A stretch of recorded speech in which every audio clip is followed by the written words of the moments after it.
So what's up guys? So magandang araw o magandang panahon pero makalimlim talaga. So yun guys, yun, dito na naman tayo sa ating panibagong tutorial o demonstration na ating gagawin sa ating passion.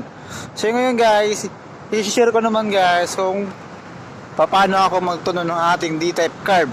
Actually guys, sa pagtutuno ng D-type carb, hindi ganong madali guys. So sabi nga nila, pag nagkuha mo na yung tono niya, yung tamang RPM niya, tsaka ideal niya, i-test drive mo siya at silit ng spark plug. So sa pagtutuno guys, hindi ko agad dyan sinasabi na goods ang ating sunog sa spark plug.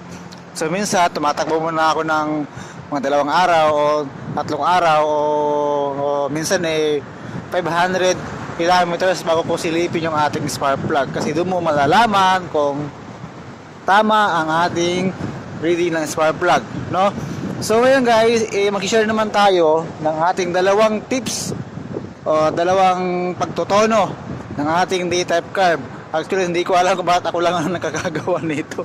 kasi nung nakaraang araw kasi nag-explore na naman ako sa ating D-type carb. So natuklasan ko 2 pala ang kanyang tono, no? So bakit ko nasabi, sinatry ko siya ngayon, no? So 2 tono, magkaiba ang performance sa D-type carb. So may tono na pang 150cc or may pang 125cc na tono, no? So bakit yun nasabi? Kasi na-try ko siya ngayon. So nalaman ko magkaiba ang tono or performance ng 150cc sa 125cc na tono, no? So may tamang pihit po siya guys sa ating D-type carb. So yun po ang ituturo ko ngayon guys. So ngayon ay nagpapainit muna ako. So na-check na ako ng spark plug ko. Gusto naman siya. Ayan, gusto ang reading niya dito. So actually ito kakalinis ko lang, no? So ngayon mag-check na naman tayo. So yun, mag-check tayo ng ating spark plug. So ito guys, i-share ko sa inyo guys ang ating reading at yung pagtutunan ng spark plug na pang 125 at pang 150cc or higher cc, no? So yan guys, let's go, start na tayo. So yan guys, so hindi ko na po bubuksan to guys kasi medyo matatagalan tayo. So gagamit na lang po ako tayo ng mga rotary tools natin gaya nito para ma-adjust yung carb natin, no? Actually guys, ako ay nakatono po ako ng pang 125cc sa carb natin, no? Iba rin po yung pang 150cc, no? Kasi magkaiba po sila ng function guys magkaiba po ang performance ng pang 125 na tono at pang 150cc na tono. So napansin ko na yun, so natry ko na siya. So, magkaiba, no? Actually ako ay naka 2.1 port po yata itong tono ko, no? 2.1 port po yung tono ko. So tayo pinakilala po kasi guys So ayun natin nung guys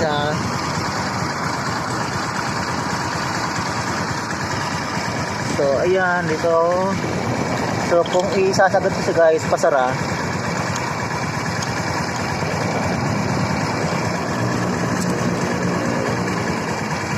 Ang hirap naman nito. Wala tayong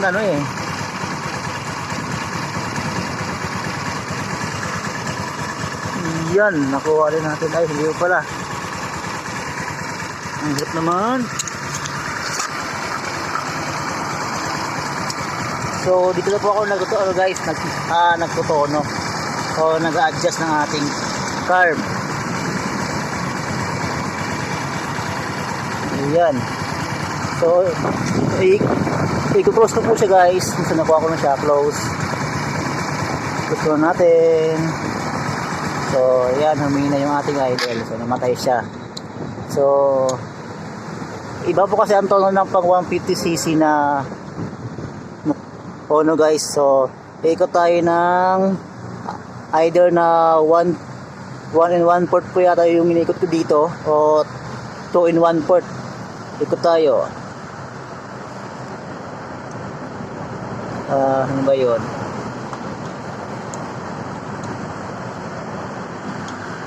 So iba po talaga guys So try ko na siya. From close, ikot tayo ng 1 port.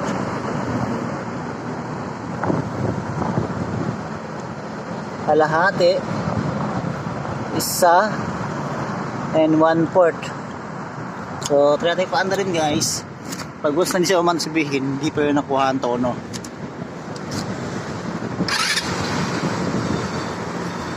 So pag namamatay guys, ibig sabihin hindi pa siya tono. No, kasi kahit na nasa tamang adjust yung needle natin, yung pinaka-adjust ng RPM natin, kung hindi naman siya nakatono, talaga mamamatay siya. So dito siya air revolution. So yan o. So dapat pagkos na naguba ka ng minun, hindi mamamatay. Pag namatay, so yun, napaiba-iba guys oh. So mamamatay yan oh. So namatay siya, sabihin wala sa tono.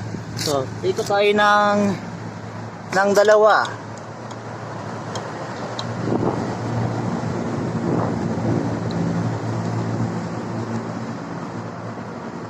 Ikot tayo ng dalawa.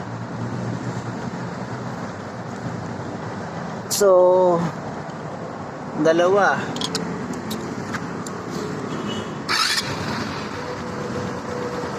So dapat di siya mamamatay. Dapat maganda ang kanyang response sa ating throttle. Pag was na iba po yung response niya, sabihin nyo po sa tono yan.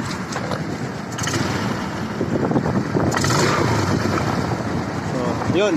So ang napansin ko sa ito guys, sa tono ko to, or either na ano to nakaka-confuse kasi naka 2 in 1 port kasi ako guys. 2 in 1 port. No? So doon ako nakatono kanina sa 2 in 1 port. Ayan. So sa 2 in 1 port guys, so nakatono din to siya. So yun din ang tono ng pang 125cc. Pero kung gusto nyo naman nalakasan ang performance niya guys, so gawin siyang 3 in 1 port. So ikot tayo ng 3 in 1 port.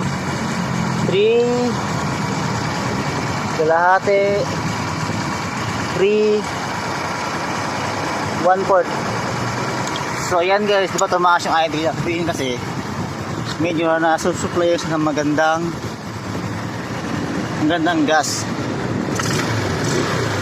So dapat di siya mamamatay, no? Sabihin dito maganda. So yan, di ba kung kanina 4 in 1 port siya, gumanda siya. So, dito guys, pagkos na nag 3 in 1 port kayo, so pang 150cc po kasi yung tono na yun, no? So hindi ko alam kung tama yung sinasabi ko, basta yung kasi ang ano guys, ang nakapakito guys, kasi nung time kasi na nag returns ako, 3 in 1 port ako, so gumanda yung hatak niya guys, gumanda ang performance niya, bilis ko makuha yung pinaka-top speed ko. Pero nitong ano lang, nag-try ako ng 4 in 1 port, medyo humina yung performance niya, no? Pero nakatono siya. Ang problema lang, kulang yung gas na nilalabas niya doon sa combustion natin, kaya humihina yung performance niya. Kasi ang konti guys, ito kasi guys, pagkos kasi na tama ang minor mo, tama din yung gas na nilalabas niya, no? Tama din.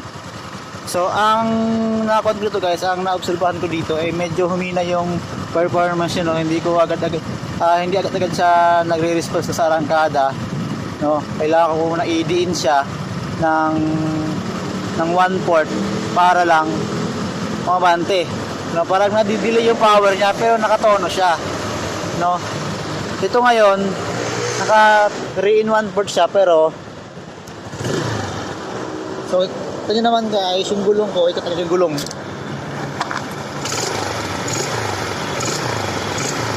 Teka anong sumasagad yung throttle ko, pero yung gulong umaandar na. So ganoon din po yung pawas na may sakay siya. So yun ang napasagot ko guys. So magkaiba po ang tono ng pang 125 sa 150cc. No, kung gusto nyo na ma-performance siya, itono nyo siya sa 150cc. So 3 in 1 port o 3 in 1 half po ang gawin ninyo. Yun po ang tono sa kanya.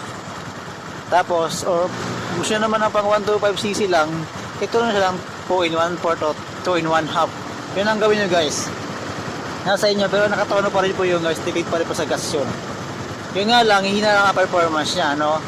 Medyo bababa yung performance niya, pero sa tono naman, nakatono na siya. Yun ang napansin ko dito guys, sa akin passion, kasi natry ko siya ngayon. Medyo humina yung performance niya nung nagtono ako ng pang 125, no?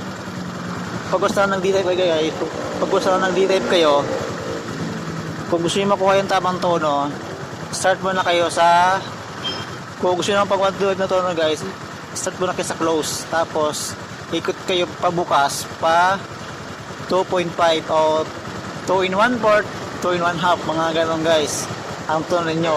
Kung gusto nyo ng pang 150cc yung kuha ninyo, yung performance nya, ito na yun ng pag 150cc. So gawin yung 3.5 o 3.4 mga ganon. 3 in 1 port, 3 in 1 port, 3 in 1 half. So ganun ang ikot guys. So ganun ang tono guys. No, kung gusto nyo makuha agad yung tamang tono. So dalawa ang tonuhan pero magkaiba ang performance. No? So dalawa ang tono pero magkaiba ang performance. So yun po ang gusto kong ipahiwatig sa inyo guys sa video ko ito, no? So dalawa ang tono niya pero magkaiba ang performance. Same siya ng sunog sa combustion pero magkaiba ang performance niya. No? So hindi ko alam kung ako lang ba nakakakuha nito kasi natry ko na nga siya ngayon. So humina yung performance ko nung nagtono ako ng pang 125. No? No, binabahan ko ang tono niya. So may tono naman siya. Maganda ang response ng makina. Ang problema nga lang, humina ang power. No? So, dalawang tonuhan, dalawang tonuhan, magkaibang performance. Kung gusto nyo ng ma-performance siya, itono nyo ng pang 150cc na 3 in 1 port o 3 in 1 half. Kung gusto nyo naman ng pang 125 lang, 2 in 1 port o 2 in 1 half. So yun lang guys, ang pag ko ngayon guys. So ito ay naka 3 in 1 port na po ito. Itong tono ko, 3 in 1 port, no? So mga nagtatanong, 3 in 1 port, no? Tsaka naka-open kasi ako, naka-open kasi ako. Naka-open siya kaya ganyan. So yun lang guys, ang ating ko na yun guys, ang ating video ngayon. So yun lang. So God bless po sa lahat, ride safe at Merry Christmas and advance Happy New Year. Ingat po.